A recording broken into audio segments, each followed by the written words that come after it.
Gracias por continuar en Observatorio. Vamos a nuestro bloque de conclusiones. Estamos conversando con el ministro de la Suprema Corte de Justicia de la Nación, Arturo Saldívar, con el investigador Pedro Salazar, precisamente desde el Salón de Murales de la Suprema Corte de Justicia de la Nación.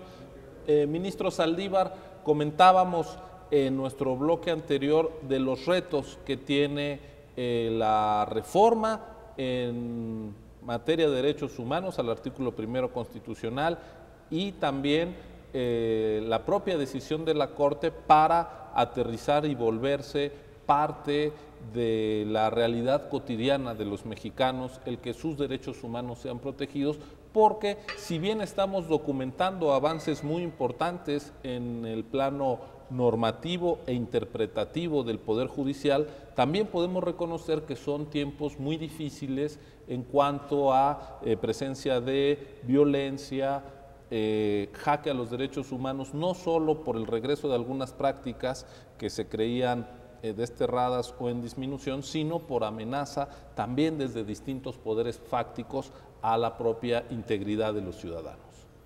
Yo creo que primeramente se requiere, como ya lo decía usted, un gran cambio cultural.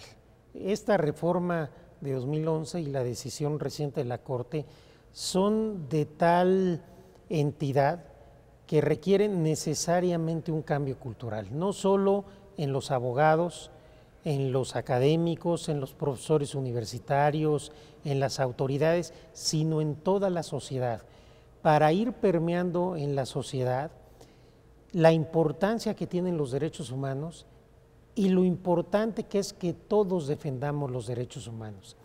Hay ocasiones en que la defensa de los derechos humanos por esta situación que hemos vivido en tiempos recientes de inseguridad y de violencia, cuando se defienden ciertos derechos, la sociedad reacciona negativamente sin darse cuenta que cuando un juez defiende el derecho de alguien, está defendiendo el derecho de todos. Lo que requerimos con estos precedentes, que a veces no son populares, es cambiar prácticas judiciales para que quede claro que hay cosas que ya no se vale hacer en México.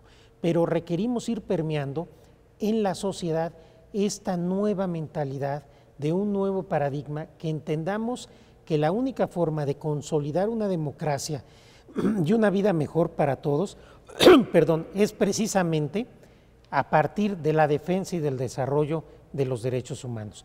No hay justificación para violar los derechos humanos. La eficacia de la autoridad no debe ser pretexto. En un Estado democrático, las autoridades tienen que ser eficaces con absoluto respeto a los derechos humanos. Pedro Salazar, para entender este cambio tan relevante que plantea tanto la decisión de la Corte como el cambio a la Constitución, me gustaría un ejercicio, preguntarte cómo se modifica lo que aprende y debe aprender un estudiante de Derecho hoy, aprovechando que estamos en un canal universitario, con lo que se aprendía y el tipo de prácticas que eran requeridas hace 15, 20 años para el ejercicio de la profesión. El primer dato es lo que tienen que aprender quienes les enseñan en la universidad, quienes enseñamos, quienes escribimos en materia de derecho. Y lo que tenemos que aprender es algo muy difícil, Ciro. Tenemos que aprender a desaprender la manera en la que interpretábamos el derecho, la manera en la que nos aproximábamos al derecho y algunas concepciones teóricas tradicionales que fueron muy importantes, que tienen un enorme valor, que en su momento fueron muy progresistas, pero que ahora están siendo superadas por esta realidad. Eso nos obliga a actualizarnos, a tener nuevas lecturas, a conocer nuevos instrumentos normativos y a también adoptar nuevos métodos de enseñanza, Ciro.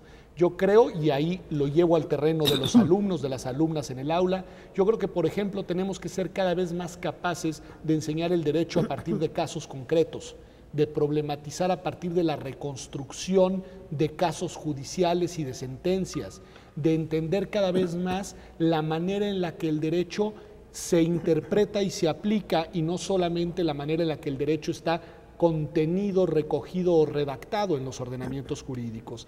Este paso de conocer al derecho como un, digámoslo así, como un conjunto de normas estáticas que incluso se aprendían memorizándolas, y entender que ahora en realidad el derecho debe de ser un instrumento en movimiento, dinámico, en el cual los operadores jurídicos forman parte en su construcción. Es un reto enorme, es un gran reto, es un reto que nos va a tomar, yo creo que un par de generaciones, digamos, ponerlo en marcha a plenitud, y frente al cual, esto sería lo último que diría, hay fuertes resistencias.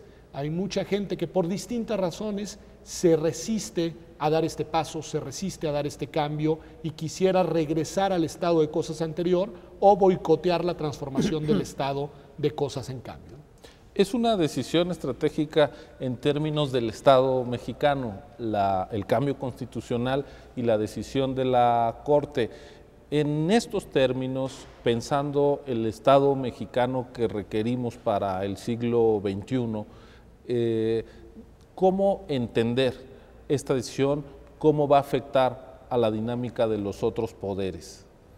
Yo creo que esta decisión viene a implicar un nuevo equilibrio de poderes, porque no solo los jueces, también los diferentes poderes legislativos, las autoridades de los poderes ejecutivos tendrán que tener muy claro, porque además es un mandato que lo establece la Constitución, que antes que todo tienen un compromiso en la protección, en la defensa, en la garantía, en la promoción de los derechos humanos, y que esta decisión ya no hace disponible para las autoridades los derechos humanos de fuente internacional.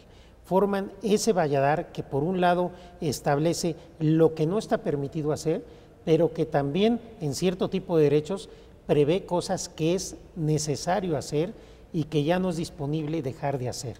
Esto creo que viene a generar efectivamente un nuevo paradigma constitucional, pero también un nuevo paradigma cultural, social y de relación política.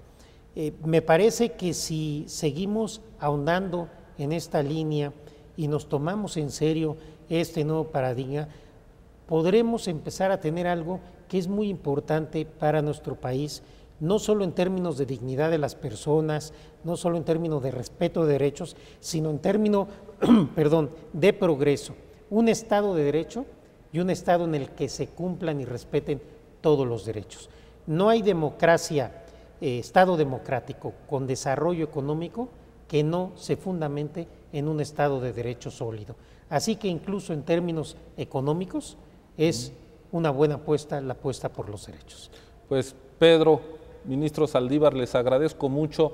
Creo que ha sido un ejercicio muy rico, en particular poder tener a un ministro de la Suprema Corte de Justicia de la Nación explicando, haciendo esta labor pedagógica, que es parte también del nuevo rol del Poder Judicial, hacer comprensibles al público, a los no juristas, las decisiones del máximo tribunal del país, que además, gracias al avance democrático y a la división de poderes, cada vez tienen más que ver con el día a día, con la vida cotidiana de los ciudadanos de a pie. Han tomado una decisión muy importante y le agradezco mucho de verdad su tiempo, su hospitalidad aquí en las instalaciones de la Corte para hacer comprensible esta importante decisión. De verdad, muchas gracias, ministro Saldívar. Al contrario, gracias a ustedes, un honor haberlos tenido aquí en la Suprema Corte. Y Pedro, muchas gracias por acompañarnos en esta conversación y por supuesto, gracias a usted por haber acompañado este programa de Observatorio. Ya lo sabe, este domingo a las 9 de la noche la repetición